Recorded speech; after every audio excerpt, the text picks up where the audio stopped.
Hello and welcome back to another episode of Smart Contact Crypto, where smart people come to contact crypto. My name is Jonathan, and boy, oh boy, do we have a lot to talk about today. It's been a down week. Things are pumping right now on Saturday night, April 9th, here in sunny San Diego. And so let's dive right in. Of course, nothing I say is financial advice. Yes, most of the coins I talk about do great shortly after I talk about it, but it's not always the case. Just ask Tonic. So nothing I say is financial advice, just for educational and entertainment purposes. I have, I'm your rock and roll, your politics, and your journalism, your customer service guy, who's been obsessed with cryptocurrency over the past year, a little over a year now, and I also have a degree in mass communication. So let's dive right in and go over. This is going to be one of my 5 things videos. Last week I did do a video talking about how we had, my white paper kind of thing, or the game plan for the channel. I did get new equipment, but the light, I got a light, so it's not just this light whenever I can't shoot during the day, and the stand was broken, so still doing it the old-fashioned way with the phone at this point, but I did get a camera, and so that is still to come. I am still making progress on that, but I'm not going to miss a week while waiting to do that, and there's just so much going on just today and over the past week, and I got to tell you guys about it. Got to keep everyone up to date. So first, we're going to do a quick market wrap. We're going to do the 3 big ones. We got Bitcoin at 42,700. We got Ethereum at 3,200, just about a little over, and then we have Luna at $95.78 right now. So obviously over the past week, Luna's taken the biggest dip. I think it was about 120. Now it's down to 95. And so let's get right on in here. So the first thing I'm going to talk about is a article that, it's not necessarily an article, but it's a statement Bank of America said. I looked at a few different articles, and basically they were talking about a looming recession around the globe. Now, a lot of people are saying, like, oh, they're just saying that to manipulate the prices, FUD. They want it to go down, but wouldn't that actually be FUD for the U.S. dollar? Recession talk is FUD for the dollar, and typically is good for crypto and similar assets and commodities. So whenever it's pro inflation, whenever they're talking about inflation, that's pro dollar, anti crypto. Whenever they're talking about recession, that's anti dollar and pro crypto. And so those are things to just kind of keep in mind. Now, another thing is, whenever a bank comes out and says something, that's a good indicator to have a contrarian view. So, Bank of America is saying, don't buy now, there's a recession coming. You really can take anything they say with a grain of salt. But they know that we know that they're probably not honest, and the people. So it's really hard to totally gauge. You want to keep your eyes open on everything, but also they will leave give little dog whistles to the government. Because they can't just straight up tweet it, so they have to talk to a reporter. Believe me, these mechanisms, these ways that they give little messages to each other, the government and the banks and the market and all that, it's been established for like a century. I mean, it has been a long time that this has been established. So they haven't got quite up to the social media, be like, hey, raise interest rate, like on there. Hey, we need you to print more money. They don't just tweet it. They have to kind of go through the proper channels, and that's a whole nother nightmare. But that's why we're not the corporate media, and that's why this channel, above all else, stands for journalistic integrity. So if you like making money in crypto, then welcome to the club.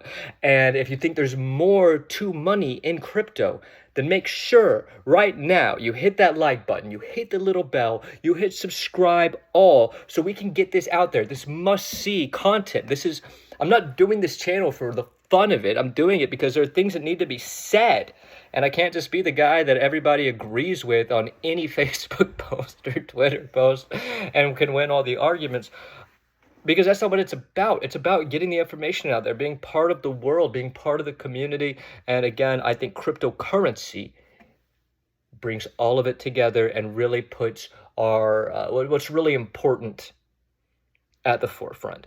And so with that, I'm also going to be talking about the war in Ukraine and Russia. As I've said every episode since this channel has existed, we're not going to do a 5 things video, like the 5 biggest things of the week, without talking about the ongoing war in Ukraine, where Russia has invaded Ukraine. It's been a crazy situation. It's been going on for, over a month now, going on 2 months. And, you can watch my other videos on that or any of the other resources to get more information on these tough times, but I'm not going to just skip it. So let's go over some new things. This is just going to be from today. I got an article up here. Or do I? Let's see.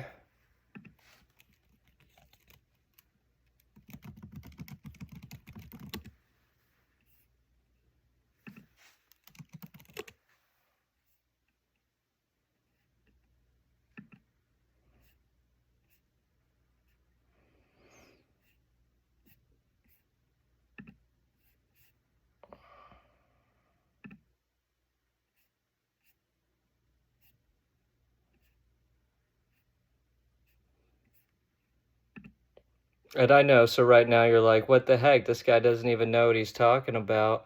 And but the thing is, I don't give misinformation on this channel. Let's see, is this even okay? Because I did just have it up. Let's see. Oh, here we go. I think this is it.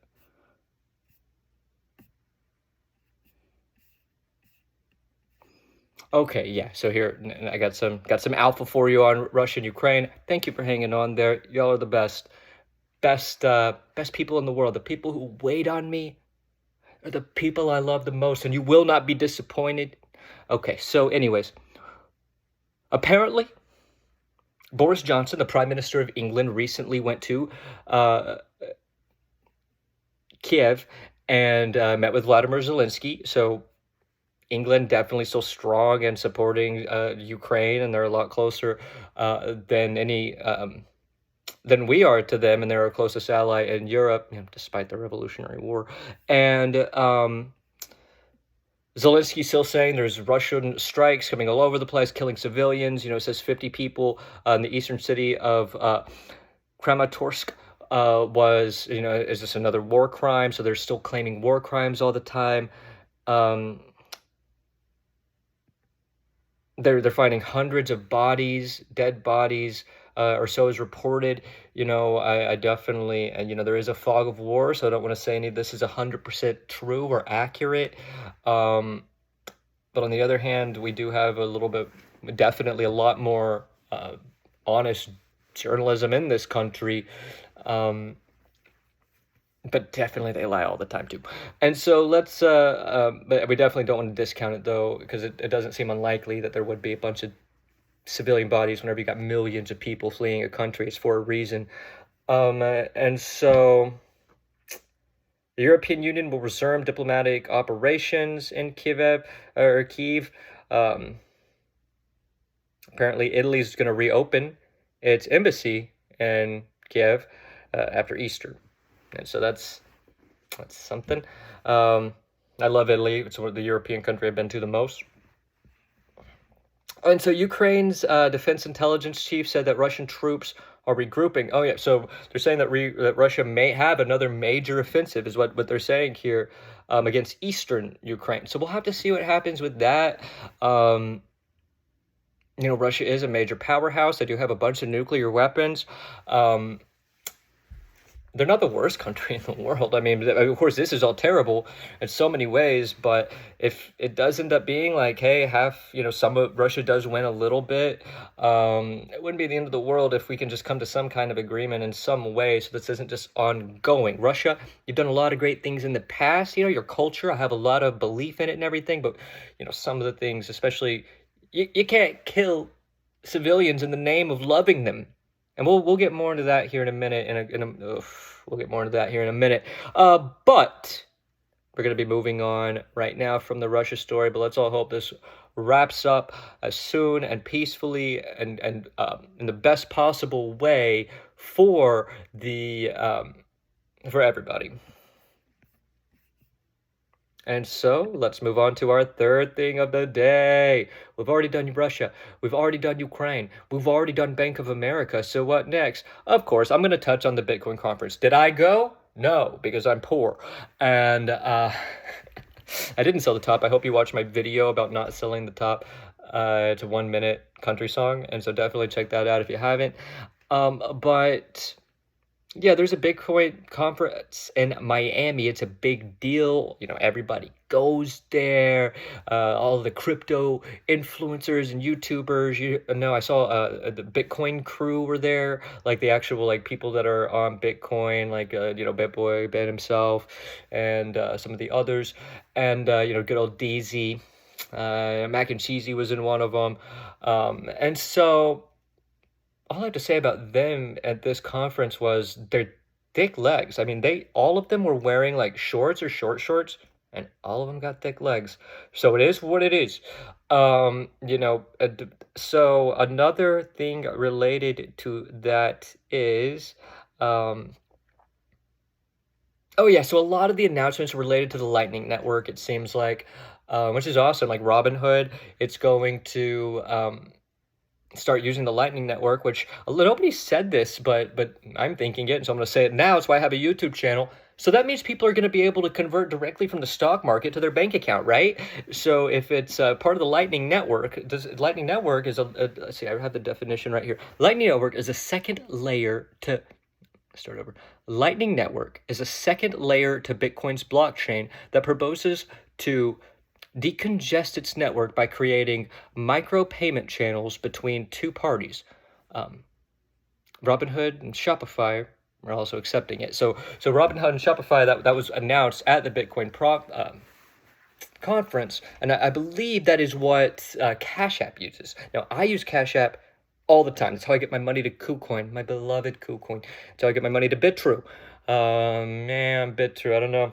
I'm not going to call it a scam, because this is not one, but it's the only exchange that I've like lost money in. Be careful with those meme coins, guys. But yeah, the Lightning Network is now going to be on Robinhood, Shopify. They're expanding it, and basically you can buy Bitcoin right away, transfer it right away, and get it into your bank account, convert it into your bank account right away, because Bitcoin can do a very few transactions compared to a lot of other blockchains per second, and so it does need this layer 2 solution. It's very exciting. Also, this is going to be very big for if you want to use Bitcoin as a payment method, like cash. So also another main theme that I've heard all over the place is that there was like two contradicting major messages, like the two major messages at the Bitcoin conference were contradicting themselves, which was the half were saying, hold your Bitcoin, don't sell it no matter what, it's going to be $4 million, within 10 years. And then within 40 years. Within 40 years, they're saying it should be around $4 million. And then the other half are saying, now you can spend your Bitcoin. You can get your coffee with Bitcoin, as everyone loves to say. And so that's also true. And a lot of people are kind of black and white on this. Like, it's better to hold your Bitcoin, or like Michael Saylor does, borrow off your Bitcoin and spend it that way, so you never have to use it, and you can just hold onto it forever. And then people in El Salvador, things like that. Investing's not much of an option. The whole hodl, never sell your Bitcoin. I mean, do you realize the difference between fungible and non-fungible? Do you realize the difference between buying high and selling low? I mean, there's no difference between paying with Bitcoin and then buying back in with cash. I mean, if you do it on Coinbase, there is going to be like a $3 charge, so which is unfathomably high. But so yeah, I mean, you are going to lose money if you're doing it that way. But they're bringing down those fees. With Cash App, it's a lot lower than that if you use their card, which I have. I don't have my wallet on me, but they let you customize cards. And so that's going to be mainly my take. I know a lot of people were hoping that like a major country would announce it, like Brazil or Argentina or something. Nothing at all as far as that. Apple didn't announce anything big, like the Apple Pay is now going to be using Bitcoin, or they're going to add it to the balance sheets. But none of that really, and it did what it exactly did last year as far as the price of Bitcoin and the crypto market goes. So last year, whenever there was a Bitcoin conference, there was a little blip right before the conference, and then during the conference, down, down, down, followed by the real rise for everybody talking about it and saying, when it goes down, I'm gonna buy that dip. And so, I mean, a lot of rich people were there. I still think we're gonna be going up over the next few weeks. And so, it's enough about that. Let's get on to the next one.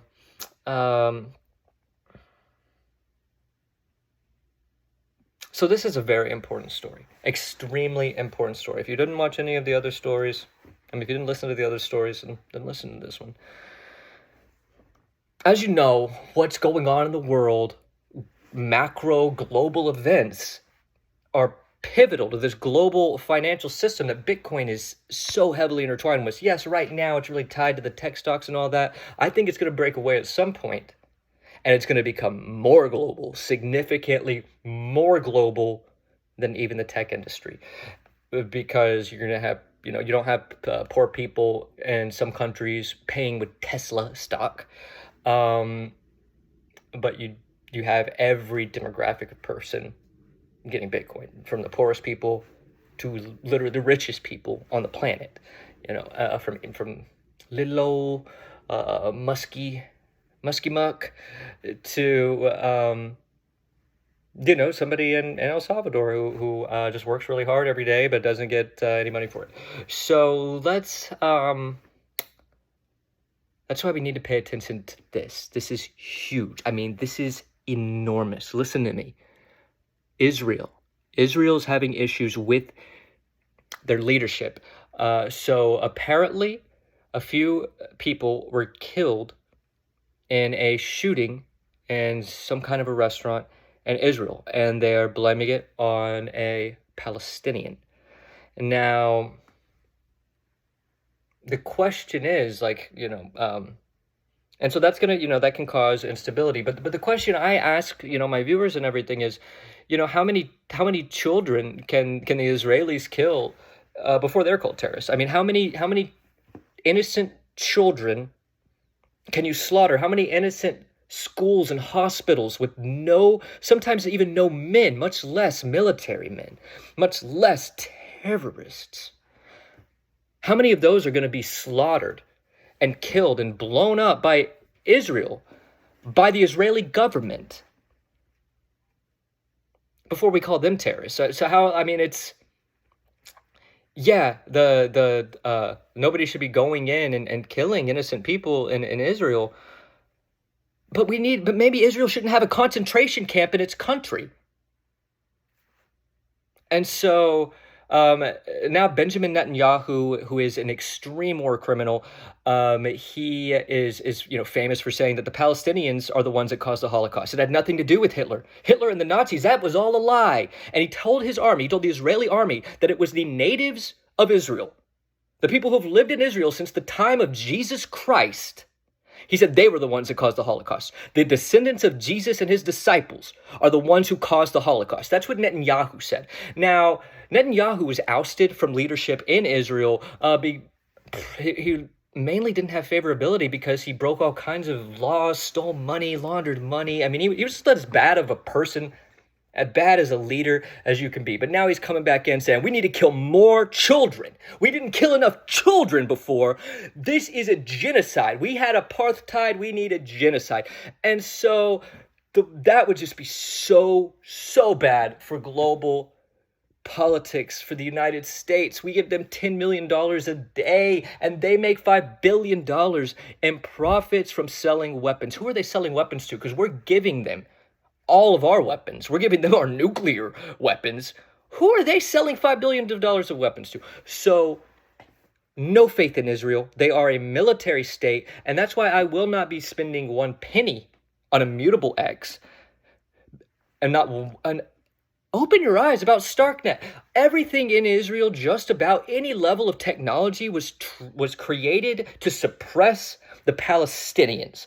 I mean, everything they do. So it is all going to be things that are illegal in the United States. Sometimes, as far as spying on people, we try out in Israel. And so and I mean, one of their second big one is called Starknet. Starknet. That sounds just like spyware. I mean, at least they really don't lie too much. But that's enough about that. I would not invest in Immutable X. I would not invest in Starknet. I would not invest in any Israeli project unless they start taking up for Palestinians and trying to create peace in the region. Israel is the biggest destabilizer in the Middle East. It just, I mean, and that's saying a lot, and they are, and they have been for a while. They don't want peace. And they have the most power in the region by far, and they don't want peace. So yeah, if you invest in Immutable X, IMX, the IMX token, if you invest in Starknet, just keep that on your radar. Israel's a very extremely unstable country. You know, they're accepting Ukrainian refugees if they're Jewish. You know, Jewish men don't have to be, and so it's just the country of Israel. There's no God there. There's no religion there. It's only military. It's only guns. It's only slaughtering of innocent people. And we need to keep that heavily on our radar. I would hate, Elio Trades just came out with this game, Imposters. It looks really cool. You know, I'm trying to see if I can get my ETH together to grab a couple ETH and maybe pick one up. I don't think I'm going to due to my poorness, but I would hate to see that just go down the drain because he invested. He used Immutable X, which is in a very unstable country with a very unstable far right extremist authoritarian fascist regime, and so. As I've said before, it's good to stick with more stable countries, our allies. Speaking of which, that's going to be my final story of the day, which is France. So there's a major, France is like what, the second biggest economy in the EU after Germany. They are our longest ally. I know a lot of people don't like to admit that, but we wouldn't have beaten England. We wouldn't be a sovereign nation without France. And so they are our longest ally. And a very important one as well. And today is Sunday. That means they have elections. They are electing a new president. Right now, it's Emmanuel Macron. Macron is pro-crypto. He has been pro-crypto. So he came out in 2019 saying that he thinks France should be on the forefront of fighting for crypto or of cryptocurrency and technology innovation. He doesn't want to get in the way with regulations. And so generally a pro-crypto guy. Now he's, a little bit on the milquetoast side, so he's not that's pretty much all he said. He wasn't like really going to the end on crypto. He definitely didn't run a crypto campaign at all. But, when asked questions, he made pro-crypto statements. They're part of the EU, so typically the EU makes decisions and it comes out like that rather than hearing it from each individual European state, kind of like how we talk more about the federal government in the United States rather than what Wyoming said, whom, they're super pro-crypto. And so he's running up against Le Pen. She is hyper far right. She's been called the Trump of France. She has said that crypto is a national security threat, that she believes only the franc dollar should be the only currency used in France or accepted in France or traded in France, and they should ban all cryptocurrency whatsoever. Now, the only place that I could find that was from 2016. Full disclosure, so a lot has happened in the cryptocurrency space since then, but there is an article that just came out, let's see, when was this? Yeah, but here's the other article from 2019 where the French president Emmanuel Macron said it was the vanguard of innovation. So very pro crypto from the current president and this one. And so basically, here's what the CoinDesk article that came out on April 8th, so yesterday, is saying that France's candidates are largely ignoring crypto issues. Apparently, there's like 12 people running. Like one of them is pro crypto, but really it's coming down between the incumbent Emmanuel Macron and the Trump of France, who, by all accounts, is heavily anti-crypto. And so apparently she's slightly in the lead right now too. So Emmanuel Macron, he's a centrist, but left centrist. Like Biden's kind of a right centrist, and so yeah, I mean, I don't know too much about French politics. I mean, it seems like Macron's definitely more pro crypto. We saw in London over the past week, some of the lawmakers in England saying they want London to be the new hub of crypto. So, and I covered in my last video about some of the other issues going on with Europe trying to ban certain kinds of wallets. So a lot going on in Europe that could be affecting the price. Based on a Google search, there's going to be the first round of French voting happens on April 10th, which is tomorrow, and then, well, an hour away in San Diego from tomorrow, and then there's another round on the 24th. So I'll keep you up to date on that. But definitely, France is very important. Definitely going to be important in the future of cryptocurrency. So I want to keep that on your radar. And so that's all the stories I have for today. Let me real quick just tell you about the things I bought. I bought some Jasmine. When it went below 3 cents, like I said I would. I bought some jam. Jam is pretty cool. It's like a $200,000 market cap. I went to their website. It looked legit. I'm going to try to put some songs on there. I think media coins are going to be the next big wave. And CQT, I just put like $20 of covalent in.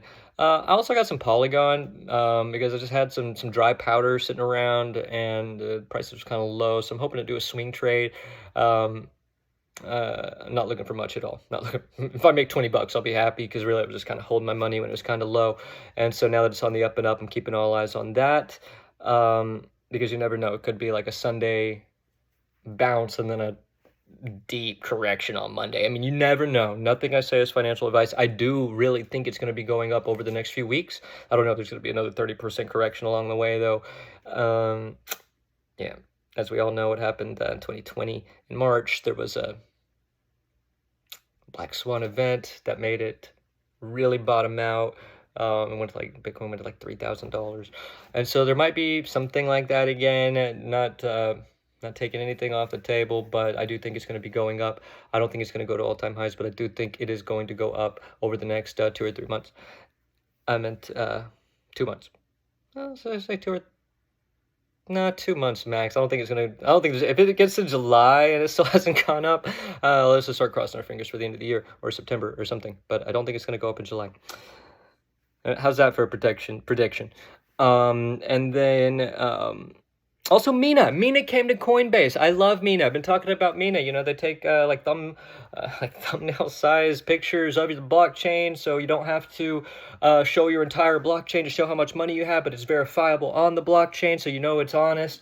I had a cat named Mina, and so it always breaks your heart when you had a cat. And so a lot of hopes for Mina, and it's on Coinbase now, and it seems like they're pushing it. Or they're targeting me in ads, but I got like a text message. I got an email about it. It's on the front of their page. And then things I sold Movie Block. And while that is a media coin, I was just talking about how I think that's the next big thing. It had just gone up like 200%, and it dipped like 80%. So I bought some, and then it went down like another like 5%. So I just sold because I was hoping like it would bounce off that like very new resistance, but it didn't. It was the right move. I also sold all my Voyager tokens. I didn't have very much. but just because of all the issues going on with the regulation. And then I also sold Flow. Again, I don't know much about it. I was hoping that it might take off. Apparently, it's an NFT marketplace. I know it's compared to Rarible and OpenSea. I'm going to do more information. I'm going to get more information on that because I'm not crazy about Rarible. I'm not crazy about OpenSea. Definitely don't like IMX. And so maybe Flow is going to be the blockchain for me, going to be my like NFT kind of coin play. All right, so that's going to be all I have for today. It's been awesome talking again. I appreciate you tuning in so much. We're going to make it together. I care about you. I care about everything else. Journalistic integrity is so important. And don't forget that I appreciate any kind of feedback, any kind of likes, any kind of comments. Everything's on the table. We do this together. A lot of people say the cryptocurrency space is toxic. I don't think it's that toxic. We're going to all be brought together with crypto. It's going to put what really matters in our lives in perspective. And also, as you know, feel free to leave me a donation via crypto. I'm looking into getting an unstoppable domain name, but right now I just have my MetaMask wallet, so feel free to go down in the description, leave me any kind of donations, because I'm out here still trying to make it really hard, doing it the right way, and I don't accept any kind of funding from like exchanges or tokens or anything that could possibly sway my judgment, because journalistic integrity is everything to me. All right. Well, I hope you have an awesome rest of your night, and thanks so much for tuning in to Smart Contact Crypto. I'll see you again very soon.